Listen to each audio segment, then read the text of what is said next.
Okay, good morning, everyone out there on Facebook. Glad that you can be with us here on this Friday morning. We don't normally do a Chat with Chap on Friday morning, but here we are. It's Chattin' with Chap episode 164, I believe.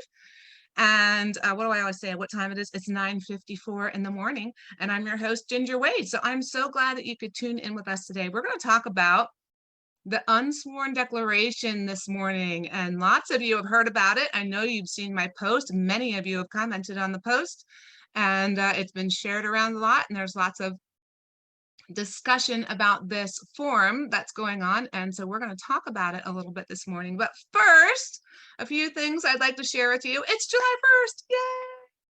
So the first thing we want to say is thank you to all the evaluators out there. Oh my goodness, you've worked so hard this year, and there's with the increase in homeschoolers, I know that you have been like super swamped. So thank you to all who have done it. Thank you to all who have stepped up to become an evaluator this year. And we're very grateful for you and to you. So take a deep breath and take a vacation and relax this weekend because it's Independence Day weekend. Woohoo! So it's the beginning of the school year. You can start counting your days or however it is that you do it towards your school year now for the 2022 to 23 school year. That is crazy. And what a better way. I just love that the beginning of the school year is July 1 because you can start right off with like awesome history with Independence Day and all that kind of stuff. So, and there's lots of opportunities, especially if you're here in Pennsylvania. Goodness gracious, we have so much history in this state. It's a really great place to be. So enjoy your school year. Evaluators, enjoy a breather. And I did want to mention that HSLDA is going to be sharing a live event about the Unsworn Declaration this coming Tuesday. You probably have not heard about it yet because they haven't announced it. This is like a little, save the date kind of a warning. So keep your eye open for an HSLDA announcement about something coming out next Tuesday evening. So before we get started, though, I want to introduce my guest to you. Her name is Alicia Hunt. She has been really active in the homeschool community and helping people getting started. And I just want you to know who she is before we get into discussing this. So Alicia, tell us a little bit about yourself. Hi, yeah, so I live a little north of Pittsburgh. I homeschool my 3 kids. I've been involved in the community for about 6 years now. I'm very fortunate to have some good mentors in our area that I'm very thankful for. So we have a really thriving homeschool community in our area and lots of great people. So yeah, we're always having a good time out here in Pittsburgh. Yay, that's great. That's awesome. So I'm very glad you're here today because Alicia and her cohorts out there on the western end of the state are very, very well versed in the law, and they understand it better than anyone else I know. So I'm very thankful for them because they kind of keep me straight, and they help me to have the correct information about things that we share with you. So I know, Alicia, did you want to mention anyone that had helped you get the information together that we're going to share today? Yeah, so I really encourage homeschoolers to go ahead and print off that homeschool law for themselves. I Absolutely. don't have any necessarily special background. We're just, homeschool moms, but we believe that all other homeschool moms can read that law and understand it and be educated on it themselves. If you have questions about it, there's lots of people out there willing to help you dissect it and understand it. And it's just something that we want people to feel empowered that they can understand it and do it themselves. This is something homeschool leaders have been talking about for a few months now.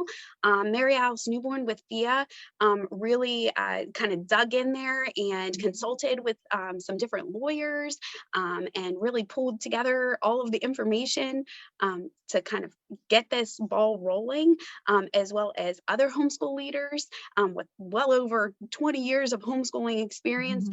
Barb Biteman helped me pull all the links together. She searched the internet to find all of the law information, and she consulted with HSLDA when she was at the CHAP conference because she was getting ready to do her presentation on new to homeschooling, and she wanted to make sure she had this information up to date and correct to present it to to those that were new to homeschooling, as well as those who have been homeschooling for a while that still are filing paperwork. So I just want to thank those ladies so much for their work, even though their kids have all graduated now and all are doing wonderful, successful things. Some of them are now having grandkids that are homeschooling, so that's awesome to see. But these are ladies that just have a love for the homeschool community and a love for homeschoolers, and they love to see our community thrive. So yeah, we have some great people that work hard for us.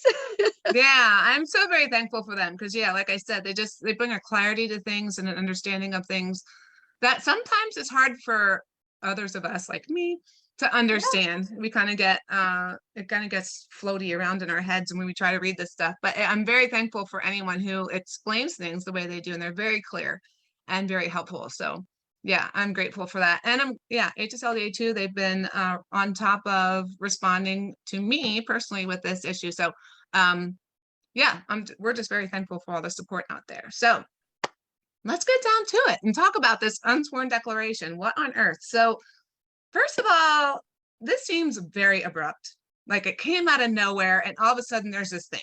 So like, who made the decision? When did this come about? Like, what is this thing? What can you tell us?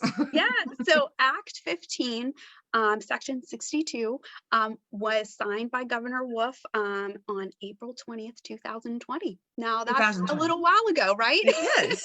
Wow. It is. What was happening in 2020, Alicia? Yeah. So, things have been kind of chaotic, in the world in general in the last few years. And things have been chaotic in the school systems and in homeschooling as well. So this was kind of something that just went unseen, I think. But now we are aware of it, and you're seeing things in Pennsylvania in a variety of sectors change with this Act 15, not just in homeschooling, but it applies to affidavits that are used for a variety of things. So this isn't something that was a change to the homeschool law. We did not go out and change the homeschool law. I guess that's a later question, but and that is something I think that I was seeing. People were thinking the homeschool law was being changed, and it's not. This is a thing that's outside the homeschool law that affects the way the homeschool law can function, I guess, maybe, or maybe not the law itself. Yeah. So the homeschool law did not change. There is no changes to the homeschool law. What changed was what options you have for things that used to be required as affidavits. Okay, so awesome. So I just want to make everybody aware of that. This is not a change to the homeschool law. If there was something that was going to change in the homeschool law, believe me, you would hear from CHAP what was going on, because we would ask for your support in getting the homeschool law changed. So this was outside of that. It just happens to touch us. So, so you mentioned Act 15, Chapter 62, or however we refer to it. That's another thing. I get so confused with how to refer to things, but I went ahead and put the link to that down in the comments. So awesome. People have easy access to that. Great. So if you're listening, Alicia has some great links to things. So the law itself, she linked in the comments. So please check it out. So what does it mean? Like this, there was a change, sworn, unsworn declarations. What is it? So what does that all mean? What happened? Yeah. So if you look at that section, that chapter 62, down at section 6204, it says, except as set forth in this area, unsworn, hold on, I lost my place. An unsworn declaration meeting the requirements of this chapter has the same effect as a sworn declaration, except, and then there's 5 things that are listed as exceptions. The homeschool law, homeschool affidavit is not listed in those exceptions. So therefore, it is clear that we are able to use this as an option for in lieu of our affidavits that we've been filing for the last however many years that we've been doing that, since 88, right? Since 1988. So the information that you're submitting to the school district is not different. What's different is that if you put a statement at the bottom, which is also listed in this chapter 62, if you have that section on there and have that information filled out correctly, you no longer need to go and get that information that is required by the homeschool law notarized. So Notarized. that's Okay. the change. The Okay. information you're submitting to the district is still the same. You're still giving them your child's age, your name, the address of where your program's taking place, your phone number. You're attesting that you're going to follow the homeschool law. You're going to provide them with your educational objectives. You're still doing all of that stuff. The only thing that's changed is if you have this statement at the bottom, you no longer have to go and get that stamp. So it's one less thing on your to-do list. Yeah, that's wonderful. If you use this form, use a form that has that correct information on it, you no longer have to go wait in line to get something notarized or show up at a certain time. You still have the option of going in and handing this in person to your district, or you can mail it certified mail so that you get a receipt. But yeah, you have one less thing on your to-do list that you have to do. That's awesome. So as far as what you do with this form, you treat it like you would your affidavit. If you mail it in or drop it off or email it in, whatever it is that you do, it's just in place of the affidavit, right? So the big difference is you don't have to have it notarized. There is some verbiage that's listed that you said, there's verbiage listed. You need, this needs to be on the document. So if you find it difficult to get a notarization, if that's a hardship financially, time-wise, whatever, you have an option now where you can do pretty much identical paperwork, very, very close, and not have to find a notary to get your document notarized, which is really pretty amazing. Yeah, I had a mom that has 5 little kids that was like, thank you so much for sending this. I'm so glad I don't have to stand at AAA. That's notarized. With 5 kids, mommy. I have another mom that has some health issues going on.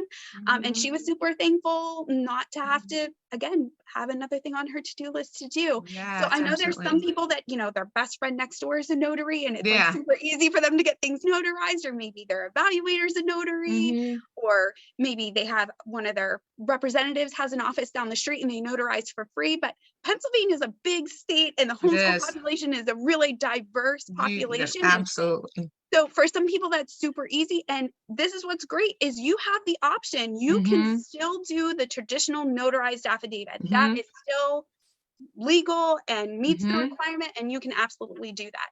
But you now have this new option of having that statement at the bottom of your homeschool law information, and you're signing it, and you don't have to do that extra stuff. So that's wonderful. Freedom of options is very, very good. I love that. So, if you prefer the affidavit, because that's what that's perfectly fine. You don't have to change. If you're looking for a different thing, here is your answer. Okay. So this is really good to know. So there are still options that you have. So we kind of talked about what the difference is between this and the affidavit. Really, it's pretty much just the same content. The one is notarized, the other is not. They list the same thing. There is some verbiage, like we said, it's listed on in Act 15 what needs to be on the form. And that's, both forms should be factual. You shouldn't, the information should be correct. No falsifying. And that's what, when you're going to the notary, you're swearing that information is correct. And when you're signing that bottom section that's required for the undeclared, you're also signing and saying that this information is true. Yeah, absolutely. So when you're looking at it, either ours or HSLDA's, make sure you know what's on these forms that you are signing your name to. And, this is the one I use, and just sign it. Because it does state certain things with medical immunizations, all those types of things. So always be aware, and this is for any document you sign, really, always be aware what you are signing and what you are saying is true. So, and this one, we kind of discussed it a little bit yesterday, but we're not sure that there's different circumstances in which you would use one or the other. We don't really think that there is really, because they're both equal, right? They're equal under the law. Yep. And you're just, the difference is when you go to get a notarized stamp, the notary is confirming that you were there in person. But now with this Act 15 change, your signature is enough. So it's both, they're both guilty of perjury if found Right. falsified. So it's about Yeah, the don't same, sign your paperwork. Yeah. same result. Yeah, you do not want to falsify your documents. So, okay, so we talked about if it was a homeschool law or something outside. So we discussed that already. It was outside. It affects many different areas of the law. We happen to be one of them. Is this this might be seem kind of silly after all the discussion that we've had, but people are still kind of, is this a trustworthy thing? Trustworthy thing? Did this really happen? Like, can we really truly do this? Yeah. And will the districts accept it? Like, what do you think about that? Like, if you take this into the district and they're like, what? Like, what do you do? Because a lot of people, like we're just catching up now. It's 2 years later. We could have used this. Well, some of us did in 2020 because we weren't allowed to go to notaries, right? Right. Yeah. And So, some districts were accepting just affidavits not stamped. But again, there was kind of like nothing universal to cover us all. It was a little bit up to the school district's discretion. So that's what's nice is this applies to everyone in Pennsylvania. So you can print this little section out and attach it and help educate your school district. There is a form that is on the Pennsylvania Department of Ed's website that now includes this verbiage that you can print directly from them. Now, we don't recommend that you use the Pennsylvania Department of Ed's form simply because there are some things listed on there that aren't necessarily required by the homeschool law to be listed on there. And that's why we encourage you to be familiar with that law so you can pick out those little nitty things that you're like, I don't have to give them that information. I don't have to. You can, but you don't have to. But that's another thing you can refer your school district to, having it up there on the Pennsylvania Department of Ed's website. That's who they work for. So that's something that they're going to feel a little bit more comfortable with. And I mean, we still have school districts that will reach out to families asking for all sorts of things. So I'm sure that there are going to be school districts that if a homeschooler hands this in, they're going to have questions. And I think that's okay. It's okay. People have questions. But again, you can email them the links to this change and help educate them and help them for the betterment of your whole community. Every school district has more than one homeschooler, and our population is growing by leaps and bounds. It really is. So you can definitely share this information. You can share that statement from HSLDA that's popping out over there or out there in the world. And FIA has a statement. You can share that statement. CHAP is working on getting a form together. You can share that. So showing that this, the cohesiveness of the homeschooling community, that it's out there, definitely has huge weight.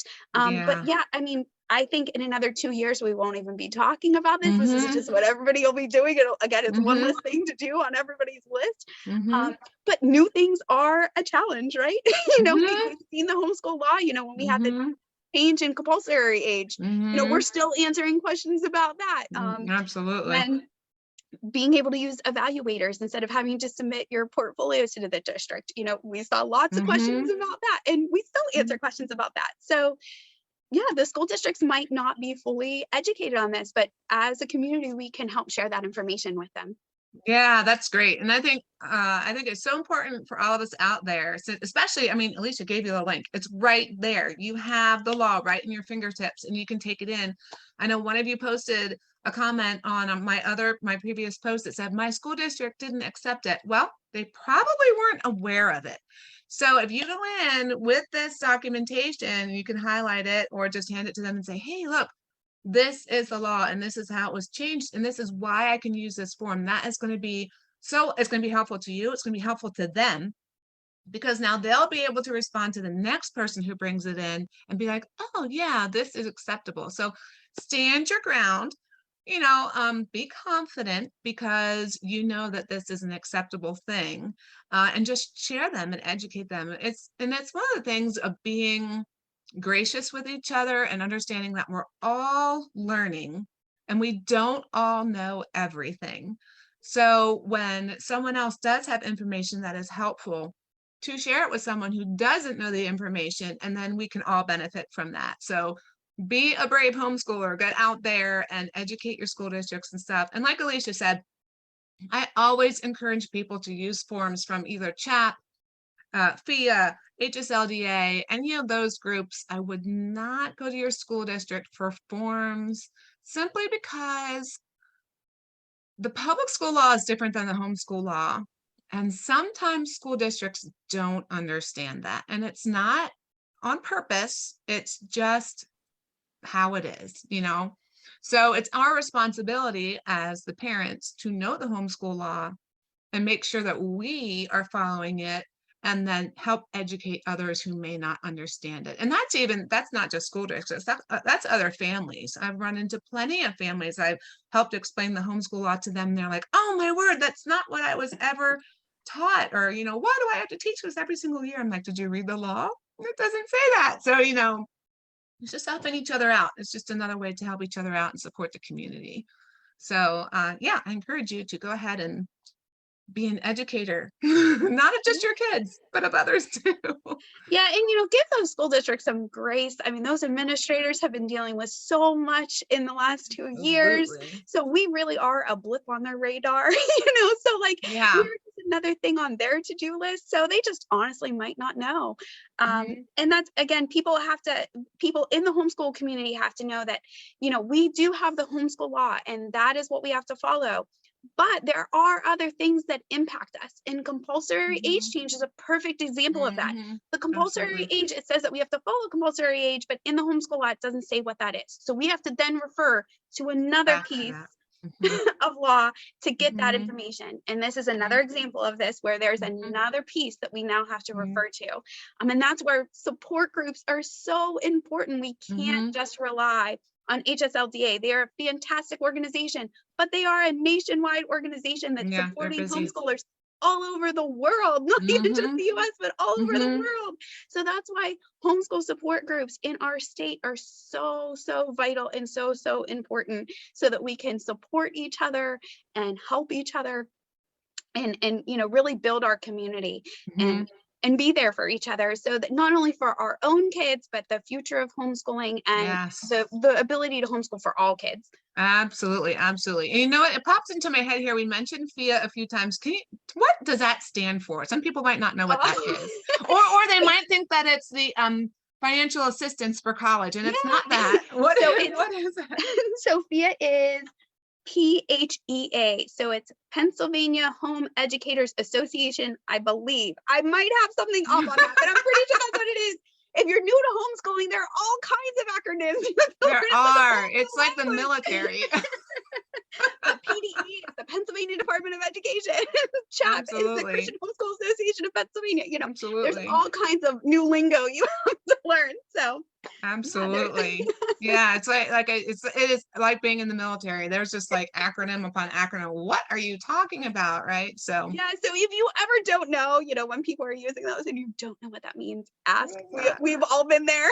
I'm still, somebody throws out some new term. It's like, wait, what is that? Wait, what is that? What does that stand for? Because I don't know. Very good. So I hope that this was really super helpful to all of you guys out there. I hope you're understanding. And one of the things that Alicia and I were discussing before we came on was the fact that you can create your own forms as long as you read the law and you understand what needs to be in the form. You don't have to use our form. You don't have to use HSLDA's form. You don't have to use the school's form or the Pennsylvania Department of Education's form. You can create your own. That's what's awesome about the responsibility being in the hands of the parents. There's the freedom in that. It's just knowing and understanding what needs to be on the form. Now, if you have a trusted source, and hopefully CHAP is a trusted source to you, you can use our forms and rest assured that it is.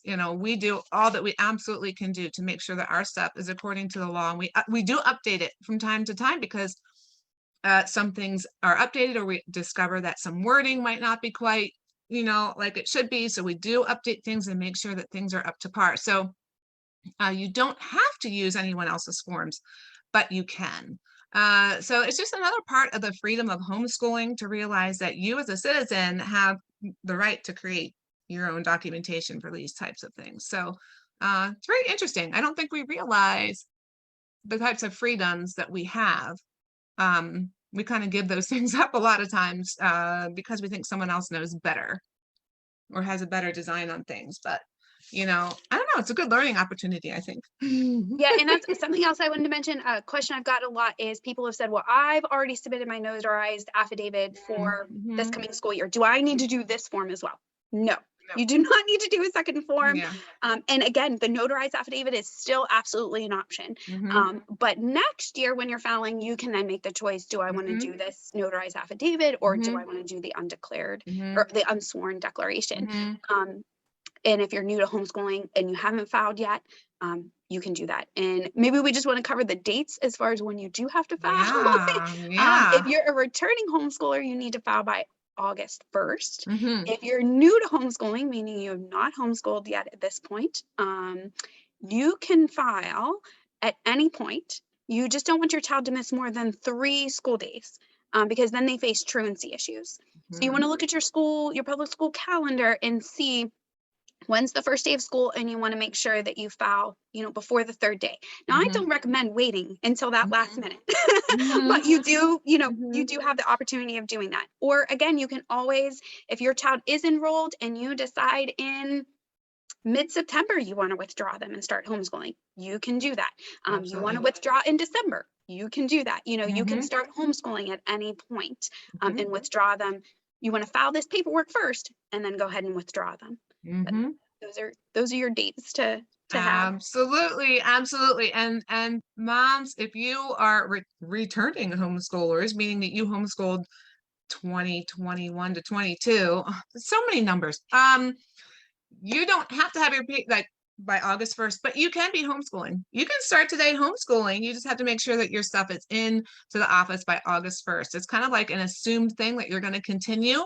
So you can just keep on going, just make sure that paperwork's in by August 1st. So that was a cool thing that I learned recently too. So that's awesome. Was there anything else we needed to touch?